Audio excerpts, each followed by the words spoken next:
Hi everybody, Will here, and I just wanted to talk to you all a little bit about the new movie that came out this week that I saw, which is Rogue One, a Star Wars story. And I want to first and foremost just say I really like this movie a lot. It was a lot of fun, typical Star Wars movie, action, adventure, fantasy, mythology, things of that nature that fit well into the rest of the movies that you may have seen.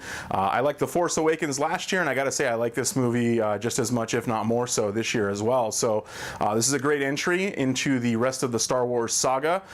It doesn't fit in with the other episodes, but it does tie in pretty well with Episode 4, A New Hope. It pretty much leads right into the events of that movie, so it works well as a great companion piece to that.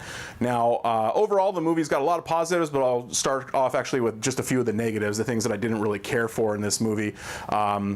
One of which was the pacing of the first 10 or 15 minutes of the movie itself. They do cover a lot of ground. They go to a lot of different planets and places and locations, and it's just kind of a jumbled mess. I mean, even for a big Star Wars fan, someone like myself who's seen all the movies, read a bunch of the books and things like that, I mean, it's places you've never heard of, and they're just jumping all over, putting the name of the planet or the city or whatever on the screen, and it's just kind of jarring for that first 10 or 15 minutes. I think it would have worked out better if they'd centralized the action to maybe one location and introduce the characters, some of the main characters in that area instead of all over the places, which is what they did do.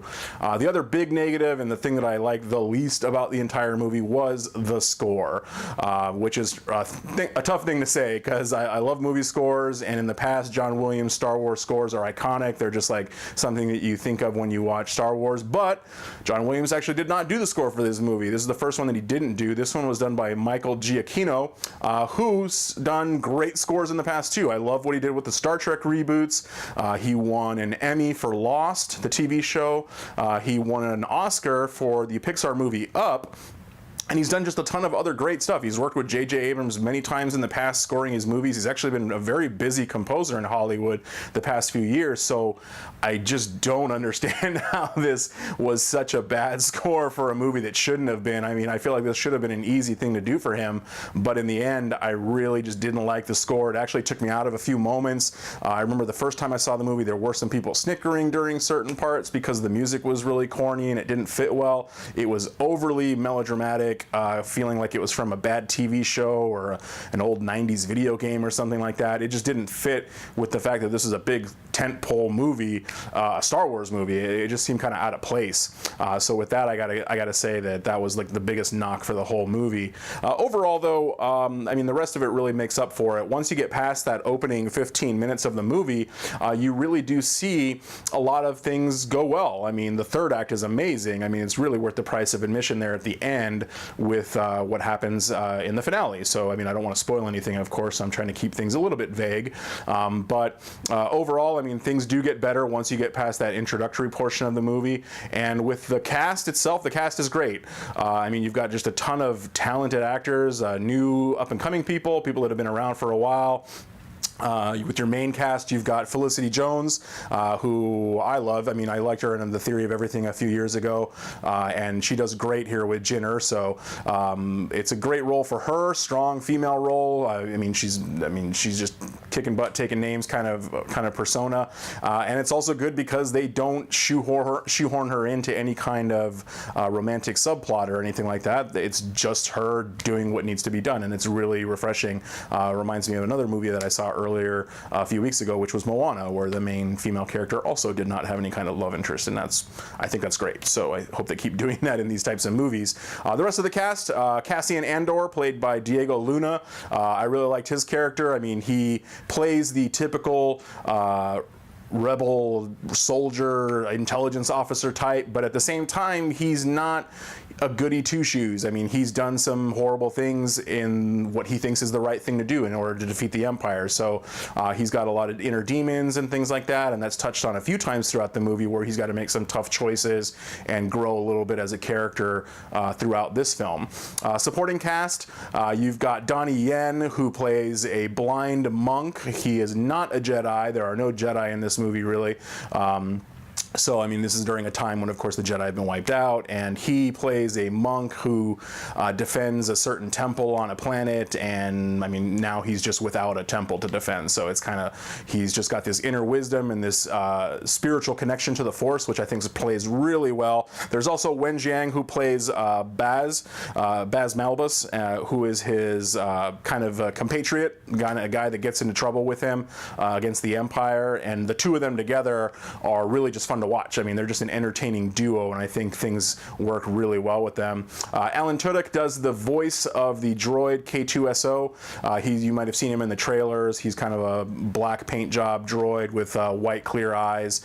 He's got most of the humor in the movie. He's the one that delivers a lot of the lightheartedness, but there are other things that other people say and do in the movie that also adds a little bit of humor and kind of diffuses the drama a little bit, because this movie is first and foremost very much a war movie. I mean, from a Star Wars perspective, I mean, things get pretty grim at certain points, and I mean, they just got to fight their way through it. But I think this is refreshing. I mean, it's similar to what you see in The Empire Strikes Back when they're on Hoth fighting the Imperial Walkers. It's kind of like that, but in a larger scale throughout the entire movie. So I think it's just really great. Other supporting characters that you've got are Galen Erso, played by Mads Mikkelsen. I mean, I love him in pretty much anything he does. Since Casino Royale, he's just been an actor that I really get a big kick out of, just watching him just chew through everything. I mean, he's great. You've also got Ben Mendelsohn, who has been a character actor for many years, but he's kind of coming into his own now. He's also got another role coming up that I'm really excited about next year in Ready Player One, Steven Spielberg's next movie. But here he's playing Krennic, who's kind of in charge of the Death Star project at this time during its development process. So he plays your main villain throughout the movie, and he has some good ties and interactions with everybody. So I think, I mean, just the fact that Ben Mendelsohn himself is just an excellent actor, and he works off of Mads Mikkelsen and Felicity Jones and the rest of the cast really well, so that's good. The other thing is Forrest Whitaker, who was a surprise here. I'm usually not a big Forrest Whitaker fan, but his portrayal as Saw Gerrera I really liked. I guess I like Forrest Whitaker, he's playing unhinged, crazy characters, because the last time I really liked his performance a lot was as Idi Amin in The Last King of Scotland. And here he's playing just someone that's kind of at the end of his rope, has just kind of gone crazy and delusional and paranoid, and there's just a lot going on with him at this point in his life. But I really like the characterization that he brings to the role, and that's good for him, so that's really great. Overall, the other things that in the movie, dialogue, surprisingly, is good for a Star Wars movie. I'm not saying that this is going to win Best Screenplay or Adapted Screenplay or whatever, but for a Star Wars movie, this is definitely better dialogue. I mean, there are some jokes and one-liners thrown in there every once in a while, but overall, I think it's a very mature script. And what people are saying is really heartfelt and really has a lot of inner meaning. So I really like that about this movie. Overall, the other thing too, I mean, like I said, the new characters are really interesting. They gel together really well. It is hard to bring so many new characters together and have them flesh out in the space of a 2 hour and a half movie. But I think that this does serve everyone pretty well, so that you do get attached to everyone and like feel emotional about things that they're going through. So I think that's really good as well. But in the end, like I said, this is a great movie. I really do recommend it. Where I think it falls in with the rest of the Star Wars movies, this is around Force Awakens. I would say, I mean, the first 15 minutes of it just make it really rough. With The Force Awakens, I didn't have that issue. I like that movie from beginning to end. But overall, I think I like this movie more just because of the subject matter and what's going on. There's a lot of great special effects, leaps and bounds here that warrant something that you would see in The Force Awakens. So from a filmmaking standpoint, I thought this was really great for that. Again, I don't want to spoil things, but there's some great characterizations that are done via special effects that I think make this film stand out a little bit more. And just the subject matter and that final act are a little bit better and fresher to me than what happened in The Force Awakens. Definitely it's better than the prequels. I mean, I'm a Star Wars fan, so I have my love-hate relationship with those movies. And then with the original trilogy, it's not as good as Empire, it's not as good as A New Hope. Like I said, it's a great companion piece to A New Hope. I kind of lump Return of the Jedi, The Force Awakens, and Rogue One all in the same general area, where you got to catch me on a different day to see which one I like more at any given time, because they all have their own little quirks and issues that make them not as good to me as Empire or A New Hope. But like I said, Rogue One is a great movie, but definitely better than the prequels, maybe even better than The Force Awakens or Return of the Jedi, but I mean, I guess I'll let you be the judge on that, because it's kind of a nebulous area for me, so who knows. But go see it. I give this movie probably a solid B+. As a movie in general and as a Star Wars movie, it's top notch. So, I mean, for that, it's definitely worth going to see, and I do recommend it. So, may the Force be with you, and enjoy my next review whenever that's coming, all right? Thanks a lot. Bye-bye.